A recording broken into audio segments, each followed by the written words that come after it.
আসসালামু আলাইকুম। এটিএন বাংলা সংবাদে সবাইকে স্বাগত জানাচ্ছি আমি ভাবনা আহমেদ। শুরুতেই বিআরবি কেবল সংবাদ শিরোনাম।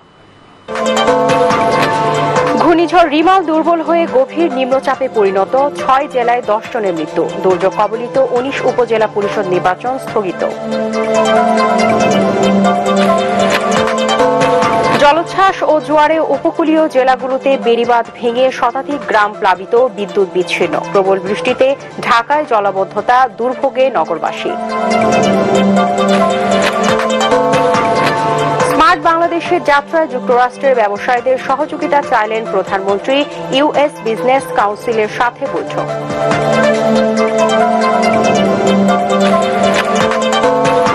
এবং ঘূর্ণিঝড়ে ক্ষতিগ্রস্ত মানুষের পাশে দাঁড়াতে নেতাকর্মীদের নির্দেশ আওয়ামী লীগের। আবহাওয়া ভালো হলে দুর্গত এলাকা পরিদর্শনে যাবেন প্রধানমন্ত্রী।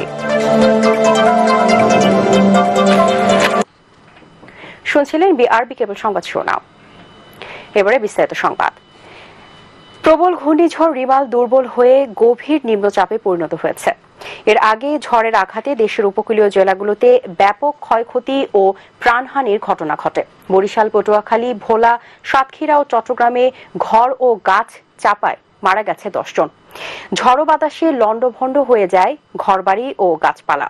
জলোচ্ছ্বাস ও জোয়ারে বেড়িবাঁধ ভেঙে তলিয়ে গেছে সাতক্ষীরা, বরগুনা, বাগেরহাট ও পটুয়াখালীর শতাধিক গ্রাম।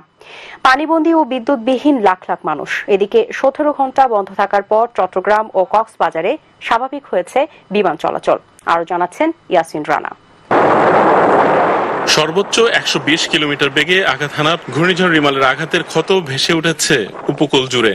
মংলা উপকূলে আঘাত হানার পর খুলনা, সাতক্ষীরা, পটুয়াখালী, বাগেরহাট এলাকায় রাতভর তাণ্ডব চালায় রিমাল। জলোচ্ছ্বাস ও জোয়ারে এসব এলাকার বেড়িবাঁধ ভেঙে পানি ঢুকে শতাধিক গ্রাম প্লাবিত হয়েছে। ভেসে গেছে কয়েক হাজার চিংড়ির ঘের। বিদ্যুৎ বিচ্ছিন্ন হয়ে পড়েছে উপকূলীয় এলাকার বহু মানুষ। রিমালের তাণ্ডবে সম্পূর্ণ বিধ্বস্ত হয়েছে ৩৫,৪৮৩টি ঘরবাড়ি। আংশিক বিধ্বস্ত হয়েছে ১,১৫,০০০ ঘরবাড়ি। ঘূর্ণিঝড়ে ক্ষতিগ্রস্ত হয়েছে ১৯ জেলার ১০৭ উপজেলা, ৯১৪ ইউনিয়ন ও পৌরসভার ৩৭,৫৮,০৯৬ জন মানুষ। এখন পর্যন্ত ঘর ও গাছ চাপায় বরিশাল, পটুয়াখালী, চট্টগ্রাম, সাতক্ষীরা ও ভোলায় মোট ১০ জনের মৃত্যু হয়েছে। ভোলার দৌলতখানে ঘরের নিচে চাপা পড়ে মাইশা নামে এক শিশু, লালমোহনে এক নারী এবং বোরহান উদ্দিনে গাছের ডাল ভেঙে মারা গেছেন একজন। বাগেরহাটের মংলা, রামপাল, মোরেলগঞ্জ ও শরণখোলা সহ বিভিন্ন উপজেলার বহু গ্রাম জলোচ্ছ্বাসে প্লাবিত হয়েছে। ক্ষতিগ্রস্ত হয়েছে এখানকার বাড়িঘর। ভেসে গেছে চিংড়ির ঘের। বিদ্যুৎ বিচ্ছিন্ন জেলার অনেক এলাকা। বরিশালে ঝড়ের কারণে ভবনের ছাদ ধসে পড়ে নিহত হয়েছেন ২ জন। ৭ শতাধিক কাঁচা ঘরবাড়ি ক্ষতিগ্রস্ত হয়েছে। বরিশালের বানারীপাড়া সহ বিভিন্ন এলাকা প্লাবিত হয়েছে জোয়ারের পানিতে। বন্ধ রয়েছে বিদ্যুৎ সরবরাহ। বরিশাল, ঢাকা সহ বরিশালের অভ্যন্তরীণ সকল রুটের নৌযান চলাচল বন্ধ রয়েছে। চট্টগ্রাম নগরীর বাইজিদ থানায় নির্মাণাধীন এক ভবনের দেয়াল ধসে একজন মারা গেছেন। এছাড়া নগরীর বিভিন্ন এলাকা বৃষ্টির পানিতে তলিয়ে গেছে। ১৭ ঘন্টা পর বিমান চলাচল স্বাভাবিক হয়েছে শাহ আমানত বিমানবন্দরে। এছাড়া চট্টগ্রাম বন্দরের কার্যক্রমও শুরু হয়েছে। বরগুনায় ভোররাতে ঝড়ের তীব্রতা কম থাকলেও সকাল থেকেই থেমে থেমে বৃষ্টি হচ্ছে এবং দমকা হাওয়া বইছে। এলাকার বেশ কিছু গাছপালা ভেঙে গেছে। জেলার বেশিরভাগ এলাকায় বিদ্যুৎ সংযোগ বিচ্ছিন্ন রয়েছে। রিমালের প্রভাবে পার্বত্য জেলা বান্দরবান ও আশেপাশের এলাকায় ভারী বর্ষণে জনজীবনে দুর্ভোগ নেমে এসেছে। পাহাড় ধসের আশঙ্কায় পাহাড়ের পাদদেশ থেকে লোকজনদের নিরাপদ আশ্রয়ে সরে যেতে মাইকিং করছে প্রশাসন। ঘূর্ণিঝড় রিমালের আঘাতে ক্ষয়ক্ষতি নিয়ে সংবাদ সম্মেলন করেন দুর্যোগ ব্যবস্থাপনা ও ত্রাণ প্রতিমন্ত্রী মহিবুর রহমান। তিনি বলেন, দুর্গত মানুষকে চিকিৎসা দিতে ১,৪০০ মেডিকেল টিম কাজ করছে। এখন পর্যন্ত বরাদ্দ দেওয়া হয়েছে ৬,৮৫,০০,০০০ টাকা। এটা একটা ব্যাপক ক্ষতি হয়েছে এবং এই পরিমাণটা অনেক বেশি। অনেক এলাকায় এখনো পানি আবদ্ধ আছে। অনেক ঘের, বিশেষ করে মাছের ঘের এখানে নষ্ট হয়েছে, গাছপালা নষ্ট হয়েছে। এগুলি তো আমরা পর্যায়ক্রমে ডি ফর্মের মাধ্যমে বিস্তারিতভাবে আপনারা হয়তো আপনি জানতে পারবেন। ইয়াসিন রানা, এটিএন বাংলা। ঘূর্ণিঝড় রিমাল আঘাত হানার কারণে 19টি উপজেলা পরিষদ নির্বাচন স্থগিত করেছে নির্বাচন কমিশন, যার মধ্যে 18টি উপজেলা উপকূলীয় এবং একটি পার্বত্য চট্টগ্রামের। দুপুরে নির্বাচন কমিশনের সচিব মোহাম্মদ জাহাঙ্গীর আলম সাংবাদিকদের এসব তথ্য জানান। আগামী 29 মে তৃতীয় ধাপে এসব উপজেলায় ভোট হওয়ার কথা ছিল। জেলা প্রশাসক এবং বিভাগীয় কমিশনারদের নিকট থেকে প্রাপ্ত তথ্যের আলোকে নির্বাচন কমিশন বাগেরহাট জেলার শরণখোলা, মোড়লগঞ্জ, মোংলা, খুলনা জেলার কয়রা, পাইকগাছা, ডুমুরিয়া, বরিশাল বিভাগের বরিশাল জেলার গৌরনদী, আগলঝরা, পটুয়াখালী জেলার পটুয়াখালী সদর, মির্জাগঞ্জ, দুমকি, পিরোজপুর জেলার মঠবাড়িয়া, ভোলা জেলার তজুমউদ্দিন, লালমোহন, ঝালকাঠি জেলার রাজাপুর, কাঠালিয়া, বরগুনা জেলার বামনা, পাথরঘাটা এবং রাঙ্গামাটি পার্বত্য জেলার বাগাইছড়ি উপজেলা নির্বাচন আপাতত স্থগিত ঘোষণা করেছে। ঘূর্ণিঝড়ের প্রভাবে রাজধানী ঢাকা সহ সারা দেশে থেমে থেমে বৃষ্টি, দমকা হাওয়া বইছে। ঝড়ের প্রভাবে আগামীকাল ও সারা দেশে বৃষ্টি হতে পারে। এদিকে প্রবল বর্ষণে ডুবে গেছে রাজধানীর অনেক এলাকা। জলাবদ্ধতায় দুর্ভোগে পড়েছে নগরবাসী। রিপোর্ট করছেন আপেল মাহমুদ। উপকূলে আঘাত হানা প্রবল ঘূর্ণিঝড় রিমাল রাতভর তাণ্ডব চালিয়ে রূপ নিয়েছে গভীর নিম্নচাপে। এর প্রভাবে রাজধানী সহ দেশের অন্যান্য স্থানে প্রবল বৃষ্টিপাত হচ্ছে। থেমে থেমে এই বৃষ্টিপাত মঙ্গলবার পর্যন্ত চলতে পারে বলে জানিয়েছে আবহাওয়া অফিস। পরবর্তী নির্দেশ না দেওয়া পর্যন্ত জেলেদের নিরাপদ স্থানে অবস্থান করতে বলা হয়েছে। সমুদ্র বন্দরগুলোতে নামিয়ে ফেলা হয়েছে 10 নম্বর মহাবিপদ সংকেত। বৃষ্টির প্রভাব এটা আজকে বেশি থাকবে, কালকে আরো একটু কমে আসবে। পরশু দিন থেকে হয়তো দেখবেন যে রৌদ্র উঠে গেছে। কালকেও কোনো জায়গায় বিকাল থেকে দেখা যাবে যে আবহাওয়া একদম মোটামুটি রিমালের প্রভাবে বৃষ্টিতে তলিয়ে গেছে ঢাকা মহানগরীর অনেক এলাকা। যানবাহন না পাওয়ায় কর্মস্থলমুখী মানুষকে পোহাতে হয় দুর্ভোগ। এর মধ্যে যারা যানবাহন পেয়েছেন পানির নিচে চাকা তলিয়ে যাওয়ায় তারাও পড়েন বিড়ম্বনায়। লোকজন নাই, রাস্তাঘাটে যাত্রী নাই, কোনো ভাড়া কাটতে পারতাছি না। বৃষ্টিতে রাস্তা ডুবে যায়, তাতে আমরা স্কুলে যেতে পারি না, তারপর কোথাও যেতে পারি না। বৃষ্টিটা হইলে মানে মাজা একাডু ইয়ার মধ্যে নয় হয়ে যায় পানি। এখন যাতায়াতের অসুবিধা হইতে আছে। আমি রিক্সা নিয়ে পড়ে গেছি, রিক্সাওয়ালার একটা ক্ষতি হয়েছে না, আমার তো অবস্থা খারাপ। দেশের অবস্থায় সরকার যদি দায়িত্ব যারা আছে তারা যদি দায়িত্ব না করে তাহলে সাধারণ মানুষের একটা ক্ষতি না। এদিকে 28 মে দুপুর পর্যন্ত নৌ পরিবহন চলাচলে সতর্ক থাকতে বলেছে আবহাওয়া অধিদপ্তর। Apple Mahmud, ATN Bangla, Dhaka. ঘূর্ণিঝড় রিমাল দেশের 7 জেলায় সবচেয়ে বেশি ক্ষতি হয়েছে। ক্ষতিগ্রস্তদের মাঝে দ্রুত শুকনো খাবার, স্যালাইন ও খাবার পানি পৌঁছে দিচ্ছে দুর্যোগ ব্যবস্থাপনা অধিদপ্তর। সংস্থাটির মহাপরিচালক মোহাম্মদ মিজানুর রহমান বলেন, ঝড়ে ক্ষতিগ্রস্তদের পুনর্বাসনের জন্য টিন শেড, খাবার ও নগদ অর্থ সরবরাহ করা হচ্ছে। মনির হোসেন তপুর রিপোর্ট। ঘূর্ণিঝড় রিমালের তাণ্ডবে পটুয়াখালী, বাগেরহাট, সাতক্ষীরা, খুলনা, বরগুনা, পিরোজপুর, ভোলায় সবচেয়ে বেশি ক্ষতি হয়েছে। দ্রুত ক্ষতিগ্রস্তদের মাঝে শুকনো খাবার সহ প্রয়োজনীয় জিনিসপত্র পৌঁছে দিচ্ছে দুর্যোগ ব্যবস্থাপনা অধিদপ্তর। প্রাথমিক অবস্থায় তাদের প্রত্যেক জেলায় 15 লাখ টাকা তাদেরকে দেওয়া হয়েছে, যাতে খাদ্য এবং খাদ্য সামগ্রী সেখানে প্রত্যেক জেলা গোডাউনে মজুদ আছে। ফলে এটার কোনো অভাব নাই।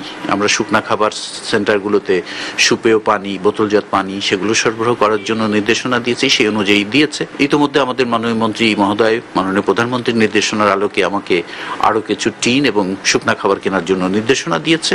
আমরা ক্রয় পরিকল্পনা নিচ্ছি, আমরা দ্রুতই কাজটা সম্পন্ন করতে পারব। যাদের ঘর বাড়ি ভেঙে গিয়েছে তাদের পুনর্বাসনের জন্য কার্যকর ব্যবস্থা নেওয়া হচ্ছে বলেও জানান তিনি। এরা অবশ্যই অত্যন্ত আন্তরিকতার সাথে এই কাজগুলো করে থাকে, সকলকে আহ্বান করে সাইক্লোন শেল্টারে যাওয়ার জন্য, নিরাপদ জায়গায় যাওয়ার জন্য। কিন্তু সকল মানুষ হয়তো তাদের কথা শুনে না। এখানে আপনারা দেখেছেন যে যাওয়ার পথে, সে ঘূর্ণিঝড় আশ্রয় কেন্দ্রে যাওয়ার পথে, এই যাওয়াটা যদি আরেকটু আগে যেত তাহলে নিঃসন্দেহে তার প্রাণটা বাঁচত। এটাই আমাদের লক্ষ্য। বারবার মাইকিং করার পরেও সময় মতো আশ্রয় কেন্দ্রে না যাওয়ায় মৃত্যুর সংখ্যা বেড়েছে বলেও জানান মহাপরিচালক। মনির হোসেন তপু, এটিএন বাংলা, ঢাকা। ঘূর্ণিঝড় রিমালের তাণ্ডবের পরে এখনো বৃষ্টি ও ঝড়ো হাওয়া বইছে বাগেরহাটে। সেখানকার পরিস্থিতি জানাচ্ছেন আমাদের প্রতিনিধি আমিরুল হক বাবু। ঘূর্ণিঝড় রিমালের প্রভাবে কিন্তু গতকাল থেকেই বাগেরহাটে প্রচুর পরিমাণে বৃষ্টি হচ্ছে, সেই সাথে বয়ে যাচ্ছে ঝোড়ো হাওয়া। গতকাল রাতে যে জলোচ্ছ্বাস হয়েছিল বাগেরহাটে, আজকেও ঠিক সেরকম একটি জলোচ্ছ্বাসে কিন্তু বাগেরহাটের শহরের যে প্রাণকেন্দ্র শহর, অধিকাংশ রাস্তাঘাট কিন্তু প্রায় 1 ফুট পানির নিচে ডুবেছিল। আর যেটি বিকাল থেকে কিন্তু এখনো পর্যন্ত সে পানির নিচে রয়েছে রাস্তা। তবে ভাটাতে হয়তো সামান্য একটু কমতে পারে। গতদিন থেকে কিন্তু ভাটার প্রভাব তেমনটি পড়ে নাই। প্রচন্ড পরিমাণের জোয়ার ছিল, সেই জোয়ারের প্রভাবে কিন্তু ভেড়িবাঁধ ভেঙেছে। পানি উন্নয়ন বোর্ডের অধিকাংশ ভেড়িবাঁধ কিন্তু পানির নিচে তলিয়ে গিয়েছিল। সেই সাথে জানিয়ে রাখি যে সুন্দরবন প্লাবিত হয়েছিল প্রায় 5 থেকে 6 ফুট পানির নিচে। কিন্তু কেমন আছে সুন্দরবন, এটি এখন ভাববার বিষয়। এই প্রতিকূল আবহাওয়ায় কিন্তু কেউ নিশ্চিত করে বলতে পারছেন না যে কেমন আছে সুন্দরবন অথবা সুন্দরবনের সেই প্রাণীকুল। তো পাশাপাশি জানিয়ে রাখছি যে বাগেরহাটের মোড়লগঞ্জ এবং মোংলাতে 2টি ফেরি রয়েছে। সেই ফেরিঘাটের যে অ্যাপ্রোচের যে রাস্তা, সেই রাস্তা দুটিও কিন্তু পানির নিচে তলিয়ে গেছে। পানি উন্নয়ন বোর্ডের নির্বাহী কর্মকর্তা এবং সড়ক ও জনপথ বিভাগের নির্বাহী কর্মকর্তা দুজনই ব্যাপক ক্ষয়ক্ষতির যে বর্ণনা দিয়েছেন। সেই সাথে তলিয়ে গেছে মৎস্যঘের। প্রায় 10,000 বসতবাড়ি কিন্তু ইতিমধ্যে বিধ্বস্ত হয়েছে এবং 35,000 আংশিক ক্ষতিগ্রস্ত হয়েছে বলে জানিয়েছেন জেলা প্রশাসন। তো এই ছিল বাগেরহাটের ঘূর্ণিঝড় রেমাল নিয়ে সর্বশেষ। উন্নয়নশীল ও স্মার্ট বাংলাদেশের যাত্রায় মার্কিন ব্যবসায়ীদের সহযোগিতা চেয়েছেন প্রধানমন্ত্রী শেখ হাসিনা। বাংলাদেশের রপ্তানি সম্প্রসারণে যুক্তরাষ্ট্রের সমর্থন প্রয়োজন বলে জানান তিনি। গণভবনে ইউএস বিজনেস কাউন্সিলের এক সভায় প্রধানমন্ত্রী বলেন, বাংলাদেশ 17 কোটি মানুষের বাজার এবং এর ভৌগোলিক অবস্থান এটিকে 3 বিলিয়ন মানুষের বাজারের কেন্দ্রস্থলে পরিণত করেছে। এ সময় দেশের নবায়নযোগ্য জ্বালানি, জাহাজ নির্মাণ, ঔষধ, অটোমোবাইলস, হালকা ও ভারী যন্ত্রপাতি, রাসায়নিক সার, তথ্য প্রযুক্তি সহ সম্ভাবনাময় বিভিন্ন খাতে মার্কিন ব্যবসায়ীদের বিনিয়োগের আহ্বান জানান প্রধানমন্ত্রী। বৈঠকে কয়েক দশক ধরে যুক্তরাষ্ট্রকে বাংলাদেশের জন্য প্রধান অর্থনৈতিক ও উন্নয়ন সহযোগী দেশ হিসেবে উল্লেখ করেন সরকার প্রধান। তিনি আশা করেন ইউএস বাংলাদেশ বিজনেস কাউন্সিল প্রতিম 2 দেশের মধ্যে বাণিজ্য ও বিনিয়োগ সহযোগিতার অগ্রগতিতে গুরুত্বপূর্ণ ভূমিকা পালন করবে। সভায় স্বাগত বক্তব্য রাখেন ইউএস বাংলাদেশ বিজনেস কাউন্সিলের চেয়ারম্যান স্টিভেন কোভোস এবং ধন্যবাদ প্রস্তাব উত্থাপন করেন কাউন্সিলের president Atul Xesspe.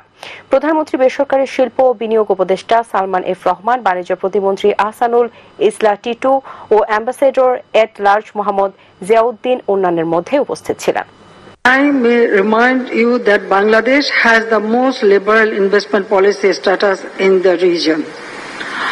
Also be assured that we are giving top priority to improving our investment environment. Our focus is now to promote economic and commercial relations with not only regional but also global partners, including the United States. I urge all U.S. business leaders to explore business opportunity and invest in Bangladesh. Here we need your support in increasing our global competitiveness and expanding our export base. I also call on you to remain with us as partner in our journey to a developed, prosperous and smart Bangladesh by 2041. দেশের IT O digital খাতে বিনিয়োগের আগ্রহ প্রকাশ করেছে যুক্তরাষ্ট্রের ব্যবসায়ীদের সংগঠন US chamber of commerce and industries. রাজধানীর আগরগাঁও বিনিয়োগ উন্নয়ন কর্তৃপক্ষের কার্যালয়ে প্রধানমন্ত্রী বেসরকারি খাত বিষয়ক উপদেষ্টা সালমান এফ রহমানের সাথে বৈঠকে এই আগ্রহের কথা জানান তারা। এ সময় সালমান এফ রহমান জানান, অর্থনৈতিক সংস্কারে সরকার বিভিন্ন উদ্যোগ নেওয়া ডিসেম্বরের মধ্যে দেশে আর্থিক সংকট কেটে যাবে। রিপোর্ট করছেন ইমদাদুল্লাহ বাবু। 2030 সালের মধ্যে জার্মানি ও যুক্তরাজ্যকে পেছনে ফেলে বাংলাদেশ বিশ্বের 3য় বৃহত্তম বাজারে পরিণত হবে। ক্রমবর্ধমান এই বাজারে তাই সবারই বিনিয়োগের আগ্রহ রয়েছে। এরই অংশ হিসেবে বাংলাদেশের আইসিটি, বেসামরিক বিমান চলাচল, কৃষি, ব্যাংকিং, পরিবহন ও জ্বালানি খাতে বিনিয়োগে আগ্রহী যুক্তরাষ্ট্রের ব্যবসায়ীরা। এ বিষয়ে কথা বলতে রাজধানীর আগারগাঁওয়ে বিডা ভবনে আসেন American chamber of commerce and ইন্ডাস্ট্রিজের নেতৃবৃন্দ। এ সময় প্রধানমন্ত্রীর বেসরকারি শিল্প খাত বিষয়ক উপদেষ্টা সালমান এফ রহমানের সাথে দীর্ঘ সময় বৈঠক করেন তারা। পরে ব্রিফিংয়ে সালমান এফ রহমান জানান, বিনিয়োগ নিশ্চিতে কর ব্যবস্থাপনা স্থিতিশীল রাখার পরামর্শ দিয়েছেন প্রতিনিধি দলটির সদস্যরা। তাদের কথা হলো আমাদের অনেক টাকা আমরা বিনিয়োগ করতে চাই, কিন্তু যেই এখানে বিনিয়োগ করবে সে চায় যে আপনার নিশ্চয়তাটা চায় যে আগামী 5 বছর 10 বছর ট্যাক্স রেটটা বা ট্যাক্সের যে পরিবেশটা সেটা যেন স্টেবল থাকে। পুঁজিবাজার সংস্কার, রপ্তানি লক্ষ্যমাত্রা বৃদ্ধি এবং ডলারের দাম বাজার ব্যবস্থাপনায় ছেড়ে দেওয়ায় ডিসেম্বরের মধ্যেই অর্থনৈতিক সংকট কাটবে বলে আশা তার। 117 করার পর থেকে তো আমরা দেখতেছি ডলারের যে সংকট ছিল সেটা অনেকটা সলভ হয়েছে। এখন যেটা সমস্যাটা আছে ইন্টারেস্ট রেট বাড়তেছে, এটা আমরা বাড়াইতেছি আপনার ইনফ্লেশনটাকে নিয়ন্ত্রণ করার জন্য। ব্যাংকিং খাতে কিন্তু আমাদের অনেক সংস্কার করা হচ্ছে। 2026 সালের মধ্যে উন্নয়নশীল দেশের যে স্বপ্ন বাংলাদেশ দেখছে তাতে বর্তমান অর্থনৈতিক স্থিতি কোনো বাধা তৈরি করতে পারবে না বলেও মনে করেন প্রধানমন্ত্রীর এই উপদেষ্টা। ইমদাদুল্লাহ বাবু, ATN বাংলা, ঢাকা। দুর্যোগে মানুষের পাশে না দাঁড়িয়ে ঘন্টা ফটো সেশন করে বলে মন্তব্য করেছেন আওয়ামী লীগ সাধারণ সম্পাদক ওবায়দুল কাদের। ঘূর্ণিঝড়ে বিপর্যয় নিয়ে উদ্বেগ প্রকাশ করে তিনি বলেন, রিমালে ক্ষতিগ্রস্ত মানুষের পাশে দাঁড়াতে জনপ্রতিনিধি সহ দলীয় নেতাকর্মীদের নির্দেশ দেওয়া হয়েছে। সমসাময়িক বিষয় নিয়ে রাজধানীতে আয়োজিত সংবাদ সম্মেলনে ওবায়দুল কাদের এসব কথা বলেন। বিস্তারিত জানাচ্ছেন সৈয়দ রিয়াজ। ধানমন্ডিতে দলীয় সভাপতির রাজনৈতিক কার্যালয়ে সংবাদ সম্মেলনে ঘূর্ণিঝড় রিমালে নিহতদের প্রতি শোক জানিয়ে তাদের স্বজনদের উদ্দেশ্যে সমবেদনা জানান ওবায়দুল কাদের। শোক সন্তপ্ত পরিবার পরিজনের প্রতি সমবেদনা জ্ঞাপন করছি। দুর্যোগ প্রশমনে বর্তমান সরকারের পূর্ব প্রস্তুতি ভালো থাকায় রিমালে ক্ষয়ক্ষতি কমানো সম্ভব হয়েছে বলেও জানান তিনি। আমাদের জনপ্রতিনিধিগণ, আওয়ামী লীগের নেতা কর্মীদের ঘূর্ণিঝড় জলোচ্ছ্বাস কবলিত মানুষের পাশে দাঁড়ানোর জন্য নির্দেশনা প্রদান করছে। এ সময় সাধারণ সম্পাদক বলেন, বিএনপির সাথে আওয়ামী লীগের পার্থক্য অনেক। রাজনৈতিক দল হলেও দুর্যোগে মানবিক কোনো কর্মসূচিতে মাঠে থাকে না বিএনপি দুর্যোগে তারা মানবিক কোনো আবেদন নিয়ে মানুষের পাশে দাঁড়ায় না। তাদের কাজই হচ্ছে ফটো সেশন করা। তাদের সাথে আমাদের নীতিগতভাবেই অনেক পার্থক্য রয়েছে। মানবিক বিষয়গুলো তারা কখনো মানবিকভাবে দেখেছে বলে আমাদের জানা। আবহাওয়া ভালো হলে অতি দ্রুতই প্রধানমন্ত্রী ক্ষতিগ্রস্ত এলাকা পরিদর্শনে যাবেন বলেও জানান ওবায়দুল কাদের। সৈয়দ রিয়াজ, ATN বাংলা, ঢাকা। তারেক রহমান সরকারের বিরুদ্ধে গণতন্ত্র পুনঃপ্রতিষ্ঠার আন্দোলন বেগবান করছেন বলে সরকার প্রধান তার বিরুদ্ধে প্রতিহিংসামূলক কথা বলছেন বলে মন্তব্য করেছেন বিএনপির স্থায়ী কমিটির সদস্য নজরুল ইসলাম খান। তিনি বলেন, দুর্যোগের কবলে দেশের মানুষের দুর্দশার কথা না ভেবে প্রধানমন্ত্রী তারেক রহমানকে দেশে ফিরিয়ে আনতে ব্যস্ত। কারাবন্দী নেতাকর্মীদের মুক্তির দাবিতে জাতীয় প্রেস ক্লাবের সামনে আয়োজিত মানববন্ধনে তিনি এসব কথা বলেন। এ সময় সিনিয়র যুগ্ম মহাসচিব রুহুল কবির রিজভী বলেন, তারেক রহমানকে শাস্তি দেওয়ার আগে দুর্নীতি আর অপকর্মের জন্য ক্ষমতাসীনদের বিচারের মুখোমুখি হতে হবে। তারেক রহমানের বিরুদ্ধে মূল রাগের কারণ তো এই যে তারেক রহমান আজ গণতন্ত্র পুনঃপ্রতিষ্ঠার আন্দোলনকে বেগবান করেছে। দেশের সাবেক সেনা প্রধান, পুলিশ প্রধান তারা আন্তর্জাতিক স্যাংশনের মুখে পড়ার পরেও সেগুলার কোনোটাই মূল সমস্যা না। একমাত্র কাজ তারেক রহমানকে দেশে ফিরিয়ে নিয়ে এসে শাস্তি দেওয়া। যাদেরকে প্রভু মনে করেন সেই মোদী সাহেব ইন্ডিয়াতে বলছেন তিনি নাকি ঈশ্বরের দূত। আপনার প্রভুরা যদি ঈশ্বরের দূত মনে করে, আপনি কি এইরকম কিছু মনে করছেন যে আপনার চারিদিকে ভরা পাপের কোনো বিচার হবে না? জানিয়ে দিব আল আরাফা ইসলামী ব্যাংক অর্থ সংবাদ।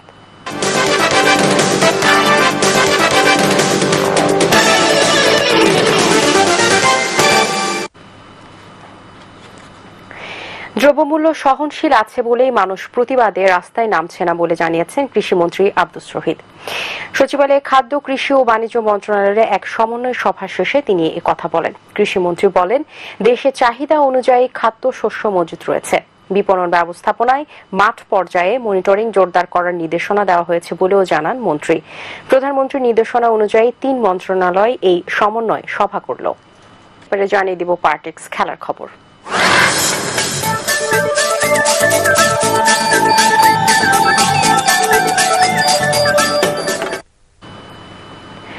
অবশেষে টি-20 বিশ্বকাপের জন্য জার্সি উন্মোচন হয়েছে বাংলাদেশের। দরজায় কড়া নাড়ছে বিশ্বকাপ। কদিন পরেই শুরু হবে টি-20 ক্রিকেটের ধুমধারাক্কা মাঠ। যুক্তরাষ্ট্র ও ওয়েস্ট ইন্ডিজে অনিষ্ঠতব্য নবম আসরে অংশ নেবে 20টি দেশ। দল ঘোষণার পাশাপাশি প্রায় সব দেশই নিজেদের বিশ্বকাপ জার্সি উন্মোচন করেছে। এবার তাতে শামিল হলো বাংলাদেশ। আরো জানাচ্ছেন পরাগ আরমান। বিশ্বকাপে বাংলাদেশ দলের জার্সি কেমন হবে তা নিয়ে দর্শক সমর্থকদের আগ্রহের কমতি ছিল না। তবে জার্সি প্রকাশ নিয়ে লুকোচুরি ছিল। অবশেষে রোববার মধ্যরাতে উন্মোচিত হয়েছে টাইগারদের জার্সি। বিসিবি নিজেদের অফিসিয়াল ফেসবুক পেজে টি-20 বিশ্বকাপে বাংলাদেশের জার্সির ছবি প্রকাশ করে।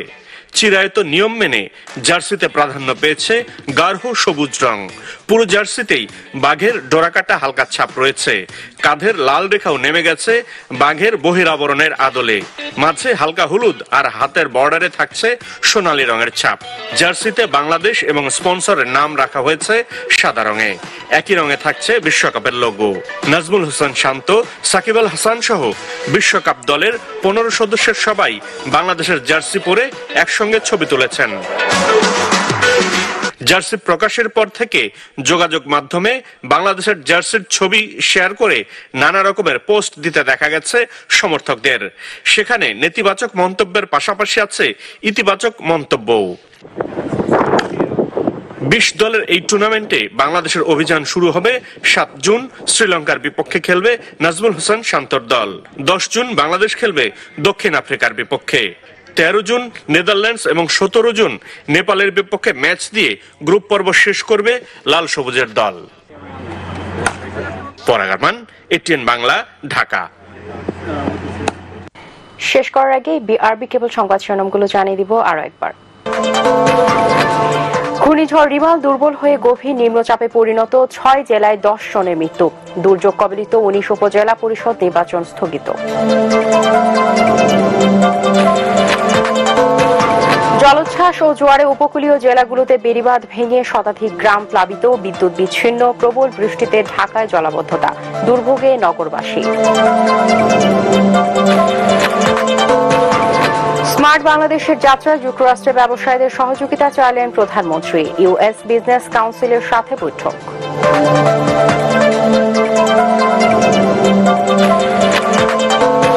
এবং ঘূর্ণিঝড়ে ক্ষতিগ্রস্ত মানুষের পাশে দাঁড়াতে নেতাকর্মীদের নির্দেশ। আওয়ামী লীগের আবহাওয়া ভালো হলে দুর্গত এলাকা পরিদর্শনে যাবেন প্রধানমন্ত্রী।